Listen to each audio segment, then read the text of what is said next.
তৃতীয় বিশ্বযুদ্ধ আর খুব বেশি দূরে নয় বলে সতর্ক করেছেন মার্কিন প্রেসিডেন্ট ডোনাল্ড ট্রাম্প। তবে এটি ঘটতে বাধা দেবেন বলেও দাবি করেছেন তিনি। স্থানীয় সময় বৃহস্পতিবার মিয়ামিতে আয়োজিত সম্মেলনে বক্তব্য দেওয়ার সময় এমন মন্তব্য করেন মার্কিন প্রেসিডেন্ট। তবে এই যুদ্ধ করে কোনো পক্ষের কোনো লাভ হবে না উল্লেখ করে ট্রাম্প বলেন, আপনারা বিশ্বযুদ্ধ থেকে দূরে নন, আমি বলছি এটি দূরে নয়।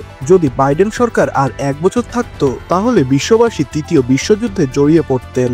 তবে তার প্রশাসন যুক্তরাষ্ট্রকে এ ধরনের যুদ্ধে জড়াতে দেবে না দাবি করেন ট্রাম্প। তার দাবি যুক্তরাষ্ট্র এসব যুদ্ধে অংশ নেবে না, বরং সেগুলো রুখে দেবে। ট্রাম্প বলেন, আমরা এই মূর্খ অন্তহীন যুদ্ধ থেকে মানুষকে থামাতে যাচ্ছি, আমরা নিজেরা এতে অংশ নেব না, তবে আমরা যে কারো চেয়ে আরো শক্তিশালী হব। যদি কখনো যুদ্ধ শুরু হয় এমন কেউ নেই যে আমাদের শক্তির কাছাকাছি আসতে পারবে।